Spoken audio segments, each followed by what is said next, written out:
नवरात्रि में चौथे दिन देवी को कूष्मांडा के रूप में पूजा की जाती है।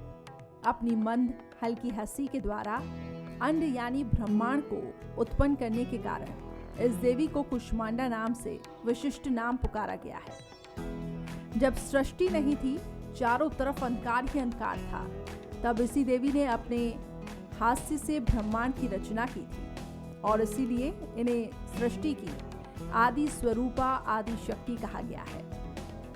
देवी की 8 भुजाएं हैं, इसलिए अष्टभुजा कहलाई जाती हैं। इनके 7 हाथों में कमंडल, धनुष, बाण, कमल पुष्प, अमृतपूर्ण, कलश, चक्र और गदा है। 8वें हाथ में सभी सिद्धियों और निधियों को देने वाली जपमाला है। देवी का वाहन सिंह है और मां को कुम्हड़े की बलि प्रिय है। देवी का वास सूर्य मंडल के भीतर लोक में है। सूर्य लोक में रहने की शक्ति क्षमता केवल इन्हीं में है और इसलिए इनके शरीर की कांति और प्रभा सूर्य की भांति है। इनके ही तेज से 10 दिशाएं आलोकित हैं। ब्रह्मांड की सभी वस्तुओं और प्राणियों में इन्हीं का तेज व्याप्त है। मां कूष्मांडा की आराधना करने वाले साधक को मां सुख, समृद्धि और उन्नति प्रदान करती है। नमस्कार, मैं हूं करिश्मा और नवरात्रि यानी कि शक्ति की आराधना का पर्व 9 दिन तक चलने वाली दुर्गा पूजा की शुरुआत हो चुकी है, जिसमें 9 दिन तक मां के अलग अलग रूप की आराधना की जाएगी। मां धन, संपन्नता, ऐश्वर्य, सुख, शांति और मनोवांछित फल देने वाली हैं। भक्तिभाव के साथ की गई आराधना से मां प्रसन्न हो जाती हैं और अगर विधि विधान से आराधना की जाए तो पूजा का विशेष फल मिलता है। नवदुर्गा पर्व के चौथे दिन की शुरुआत होती है मां कूष्मांडा की आराधना से। माता के इस रूप की आखिर कैसे पूजा की जाए, हम इस साल भर ताकि सुख, समृद्धि और शांति मिले, इसके विधि और महत्व को बताने के लिए इस वक्त हमारे साथ जुड़ चुकी हैं एस्ट्रोलॉजिस्ट डॉक्टर कविता मेहता जी। आदि शक्ति कहा जाता है माँ कूष्मांडा को और समस्त ब्रह्मांड जिसके गर्भ से उत्पन्न हुआ हो, जिसके उदर से उत्पन्न हुआ होगा, उसका स्वरूप कितना तेजोमय होगा ये हम समझ सकते हैं। माँ का स्वरूप अत्यंत तेजोमय है, हजारों करोड़ों सूर्य के समान उनका स्वरूप तेजोमय है। ब्रह्मांड में जब एक पदार्थ के रूप में ब्रह्मांड की उत्पत्ति हुई, तब उसमें ऊर्जा का संचार करने के लिए माँ कूष्मांडा का आह्वान किया गया। माँ कूष्मांडा से एक निराकार ज्योति के रूप में किरण का उद्गम हुआ और उसने एक अंड रूप लेकर धीरे धीरे संपूर्ण ब्रह्मांड को तेजोमय कर दिया। समस्त सूर्यों की उत्पत्ति यानी 12 आदित्य सूर्य बतलाए गए हैं ब्रह्मांड में।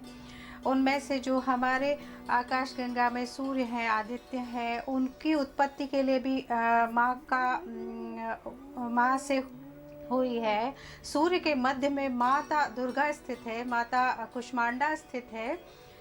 तो समस्त ब्रह्मांड अगर चलायमान है, कोई शक्ति है तो वो माँ कूष्मांडा की ही है। डॉक्टर कविता, ये बताएं कि माँ कूष्मांडा देवी की पूजन, इनका विधि विधान और आखिर माँ को कैसे प्रसन्न किया जाए आज के दिन। आज के दिन माँ कूष्मांडा को के समक्ष लाल रंग का आसन जो है विराजित करें, उसमें माँ कूष्मांडा का आह्वान करें, उनका विग्रह वहाँ स्थापित करें। सर्वप्रथम माँ कूष्मांडा के चरण का वंदन करें, उनके चरण का पूजन करके उन्हें धोएं चरण को और चरणामृत लें। तत्पश्चात माँ को जो है वो चरणामृत से यानी पंचगव्य से उनको स्नान कराएं और उसके पश्चात माँ को धूप, दीप और फल फूलादि अर्पित करके दुर्गा सप्तशती और देवी भागवत का पाठ करें। तत्पश्चात आरती करें। उन्हें आज के दिन मालपुए और कद्दू के पेठे का भोग लगाएं तो माँ अत्यधिक प्रसन्न होगी। चलिए, तो सफ़ेद कुम्हड़ा माँ को अर्पित करें और जैसा कि आपने बताया कि काफ़ी सारी चीज़ें हैं जो माँ को यहाँ पे प्रसन्न करती हैं। सफ़ेद कुम्हड़ा माँ को पसंद है और उसके साथ ही कद्दू का भोग भी अगर लगाते हैं तो माँ प्रसन्न हो जाती है।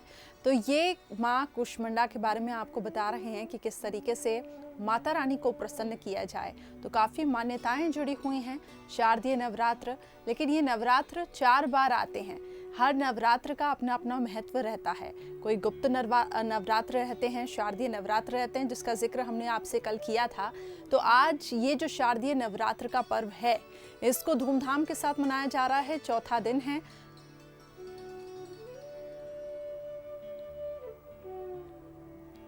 तो भक्तों में काफी ज्यादा उत्साह आज के दिन देखने को मिल रहा है। नवदुर्गा का चौथा स्वरूप है माँ कुष्मांडा। अनंत शक्तियों से संपन्न है माँ। लेकिन माँ कुष्मांडा की आराधना कैसे करें, कैसे माँ सबकी हर मनोकामनाओं को पूरा करें, इसके लिए बहुत ज़रूरी है कि माँ को प्रसन्न किया जाए। डॉक्टर कविता, माँ को प्रसन्न करने के लिए, वरदान प्राप्ति के लिए आज क्या उपाय करने चाहिए? जैसा कि आपने बताया कुछ चीज़ों के बारे में कि इसका अगर भोग लगाते हैं तो माँ प्रसन्न रहती है, लेकिन वरदान प्राप्ति के लिए आखिर क्या उपाय करें? देवी कुष्मांडा की आराधना से दैहिक, दैविक और भौतिक तीनों तापों का नाश होता है। तो आज के दिन कुछ खास उपाय हैं, उनको आप करें तो सुख समृद्धि प्राप्त होगी।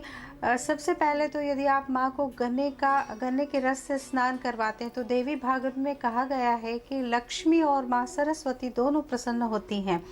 उसके साथ ही आज एक पान के ऊपर केसर से रीम लिखकर माँ को अर्पित करें। पूजन के पश्चात इस पान के पत्ते को अपनी तिजोरी या अपने धन रखने के स्थान पर रखें तो लगातार धन में आपके बढ़ोतरी होगी, घर में समृद्धि आएगी। इसके अतिरिक्त यदि आज के दिन माँ को कर्पूर, अगरू, केसर और कस्तूरी के साथ कमल पुष्प के जल से स्नान करवाएं तो सौभाग्य में वृद्धि होती है और समस्त मनोकामनाएं पूर्ण होती है। पान को विशेष बहुत शुभ माना गया है। पान के पत्ते पर गुलाब की पंखुड़ियां रखकर आज के दिन आप माँ को अर्पित करें। इसके साथ ही जो 108 की माला एक मंत्र की करें, ओम जयंती मंगला काली भद्रकाली कपालिनी दुर्गा क्षमा शिवा धात्री स्वाहा स्वधा नमोस्तुते, इस मंत्र का जाप करें। साथ ही राम रक्षा स्तोत्र का पाठ भी यदि आप इस दिन करते हैं तो बेहद सौभाग्य की बात है और सौभाग्य में वृद्धि होती है, ओज में वृद्धि होती है और बल वृद्धि होती है। जी, चलिए, तो वरदान प्राप्ति के लिए ये उपाय करें। और आगे अगर हम बढ़े तो डॉक्टर कविता ये बताएं कि माँ कुष्मांडा का संबंध गर्भ से भी होता है, ऐसा कहा जाता है। तो क्या गर्भवती स्त्रियां गर्भ रक्षा के लिए नवरात्र में व्रत उपवास कर सकती हैं? जी, माँ कुष्मांडा से ही समस्त संसार में ऊर्जा का संचार हुआ है। माँ ने इस संसार को, जो दैहिक, दैविक और भौतिक तापों से युक्त है, इस संसार को अपने उदर में धारण किया हुआ है। सूर्य के मध्य में माँ का निवास है। तो गर्भ रक्षा के लिए तो खास माँ की आराधना की जा सकती है। माँ कुष्मांडा की आराधना अवश्य गर्भवती स्त्रियां कर सकती है, लेकिन व्रतादि करने का विधान गर्भवती स्त्रियों को नहीं है। 5 माह से अधिक का यदि गर्भ है तो आप व्रत इत्यादि ना करें। गर्भवती स्त्रियों को व्रत ना करने का कोई दोष नहीं लगता। पूर्व में भी यदि कोई आप व्रत करते आए हैं और इसी बीच गर्भ धारण हुआ है तो आप उन व्रतों को वहीं पर रोक सकती हैं, क्योंकि इसमें कोई दोष नहीं है। गर्भ रक्षा के लिए माँ कुष्मांडा की आज विशेष आप मानसिक जाप करें, बैठकर उनका स्तोत्र पाठ करें। श्री गर्भ रक्षांबिका स्तोत्र का आज आप जाप करें, गर्भ की रक्षा होगी। साथ ही गर्भवती स्त्रियां माँ को जो है नारियल अर्पित करें आज के दिन। जी, आपको एक सुंदर स्वस्थ शिशु की प्राप्ति होगी और आपकी गर्भावस्था निर्विरोध संपन्न होगी। चलिए, तो ये तो आपने बहुत अच्छी बात बताई गर्भवती महिलाओं के लिए। लेकिन जैसा कि आपने बताया कि अगर 5 महीने हो चुके हैं अभी तक प्रेगनेंसी में, तो उस दौरान फिर व्रत नहीं रखना चाहिए। ये बताएं आप, कन्या भ्रूण हत्या आज की एक ज्वलंत समस्या बनी हुई है, तो आखिर क्या दोष उत्पन्न होता है गर्भनाश से? जो जीवनदायिनी माँ है वो जो ऊर्जा से युक्त है। अगर कुछ लोग जो है जो गर्भपात करते हैं या करवाते हैं या बाध्य करते हैं, कन्या शिशु की यदि हत्या करते हैं, एक सृजनकर्ता की अगर गर्भ में हत्या होती है तो सबसे ज़्यादा माँ कुष्मांडा देवी कुपित होती है। माँ ऐसे व्यक्ति का समस्त ताप जिसको कहते हैं दैहिक, दैविक और भौतिक, चारों तरफ से समस्याओं से ऐसा व्यक्ति घिर जाता है। और शास्त्र कहते हैं कि जन्म जन्मांतर ये तक ये गर्भ हत्या का पाप उसका पीछा नहीं छोड़ता। जी। शास्त्रों में कहा गया है कि जो स्त्री स्वयं ये गर्भपात करती है उसका त्याग कर देना चाहिए, वो त्याज्य योग्य है, यानी कि संसार समस्त समाज उसका परित्याग कर सकता है ऐसे में, और उन्हें समस्त समाज को वो परित्यक्ता की तरह जीवन व्यतीत करने योग्य है। इसके साथ ही मनुस्मृति में कहा गया है कि जो गर्भपात करता है और करवाता है उसकी दृष्टि डाले हुआ अन्न भी उसके ओरा से जहर के समान हो जाता है। गर्भस्थ शिशु जो है वो कई जन्म जन्मांतर की स्मृति समेटे और सहेजे हुए होता है। जब आत्मा शरीर छोड़ती है और गर्भ धारण करती है तो उसे अपने सभी जन्मों की स्मृति गर्भ में रहती है और वो निरंतर ईश्वर का स्मरण करता रहता है और निरंतर प्रायश्चित करता रहता है। ऐसी स्थिति में उसकी स्थिति जो है एक सन्यासी, एक ऋषि की तरह होती है। अगर ऐसी कन्या का गर्भ में नाश होता है तो ब्रह्म हत्या का अपराध लगता है। ब्रह्म हत्या से अधिक महापाप कहा गया है इसे। सन्यासी की हत्या करना, गर्भ में गर्भस्थ स्त्री शिशु की हत्या करना और गौ हत्या करना, इन महापापों से जन्म जन्मांतर तक मनुष्य पीड़ित होता है। जन्म जन्मांतर तक उसका पीछा नहीं छोड़ते हैं।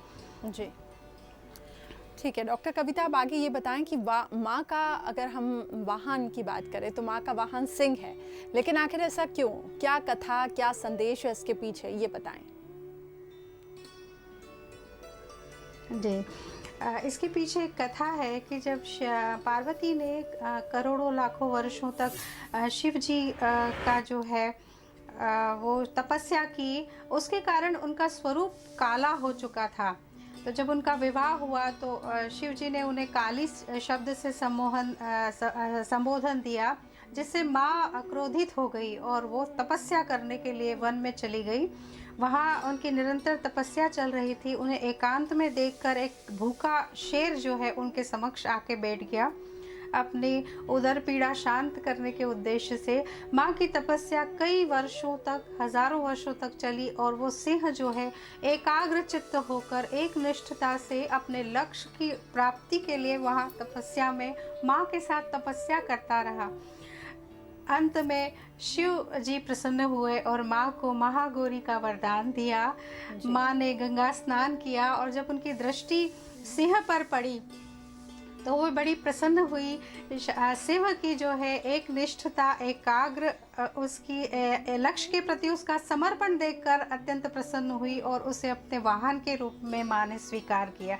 इस तरह से सिंह जो है वास्तव में एकाग्रता और लक्ष्य के प्रति समर्पण का सूचक है। जी, तो देवी का वाहन सिंह है और उसके पीछे भी देखिए एक संदेश है। अब ये बताएं कि ये माँ की अष्टभुजाओं में जो अर्थ शस्त्र है उसका आखिर क्या संदेश है, इसके बारे में बताएं।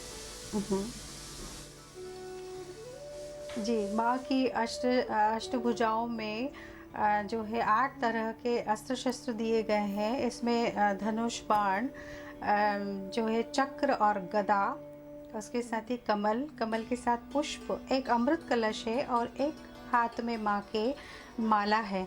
माँ के हाथ में रुद्र की माला जो है वो सांसारिक तत्वों का प्रतिनिधित्व करती है। माँ के हाथ में कमल जो है वो पवित्रता का संदेश देता है कि कीचड़ में यानी काम, क्रोध, लोभ, मोह, अहंकार, ये 5 विकारों के मध्य किस तरह से पवित्र रहा जा सकता है। माँ के हाथ में जो पुष्प है वो भी पवित्रता का सूचक है। उसके बाद धनुष और बाण की अगर हम बात करें तो ये लक्ष्य को निर्धारित करते हैं, लक्ष्य का प्रतीक है। चक्र जो है, सुदर्शन चक्र जो है वो सृष्टि के संचालन का प्रतिनिधित्व करता है कि माँ सृष्टि के संचालन में किस तरह से अपना योगदान देती है, ये उसका प्रतीक है। गदा जो है वो दुष्टों के संहार के लिए माँ की बतलाई गई है। जी, और आज के दिन अगर हम स्त्रियों की बात करें तो खास तौर पर क्या उपाय उनको करना चाहिए ताकि सुख समृद्धि उनको मिले?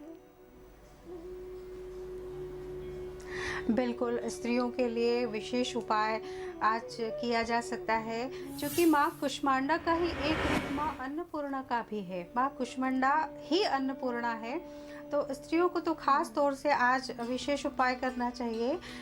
पूजन के समय एक लाल, साफ, स्वच्छ और नए कपड़े में 11 कोड़ियाँ और 3 गोमती चक्र बांध दें और माँ के समक्ष रखें, धूप दीप करें। जब पूजन समाप्त हो जाए तो कन्या को भोजन कराएं, उसको यथाशक्ति दक्षिणा दें। तत्पश्चात उस पोटली को, जो कोड़ियों और गोमती चक्र जिसमें रखे हुए हैं हमने, जिसे हमने माँ के समक्ष रखा था, उसे अपने रसोई घर में किसी ऊंचाई पर टांग दें या ऊंचाई पर रख दें, तो आपके हाथों कभी भी अन्न धन की कमी आपके परिवार को नहीं होगी।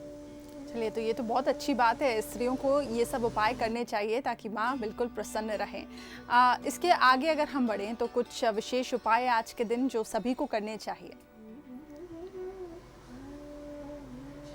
जी, आज के दिन जो है माँ के बीज मंत्र का विशेष रूप से जाप करें। ओम ऐं ह्रीं देव्ये नमः, इस बीज मंत्र का आप लगातार 108 बार जाप करें माँ के समक्ष बैठकर, तो समस्त बाधा और व्याधि समाप्त होगी। आपके शरीर में तेज उत्पन्न होगा। माँ कुष्मांडा विशेष रूप से शरीर के तेज की द्योतक है, शरीर को तेज प्रदान करती है। ये अनाहत चक्र की जागृति करती है। अनाहत चक्र सूर्य का प्रतिनिधित्व करता है। हमने कई कथाएं भी सुनी हैं कि भगवान हनुमान जी माता सीता और रामचंद्र जी को बेहद प्रिय थे। उनके प्रिय होने का एक कारण यह भी है कि जो हनुमान जी ने अपने हृदय में माता सीता और रामचंद्र जी को स्थान दिया था, वो अनाहत चक्र के पास दिया था, जो जहाँ पर लक्ष्मी जी और विष्णु जी का वास है, उनके मध्य में माता सीता और श्री राम को स्थान दिया था। इसलिए भी श्री राम और माता सीता हनुमान जी से अत्यधिक प्रसन्न थे। तो आज के दिन माँ की कुष्मांडा की आराधना करने से अनाहत चक्र की जागृति होती है। ये न सिर्फ शारीरिक रोग, खास तौर से हृदय, फेफड़े, जिनको हृदय और फेफड़ों की तकलीफ है, जिनको बाजुओं में कोई प्रॉब्लम है, लिम्फेटिक ग्लैंड से संबंधित समस्या हैं, उनको माँ की आराधना आज के दिन विशेष करनी चाहिए। जी, चलिए, तो ये तमाम चीज़ें हैं, तमाम उपाय हैं जो कि डॉक्टर कविता ने बताएं। एक आखिरी सवाल मेरा, आज के दिन क्या सावधानियां आखिर बरतनी चाहिए?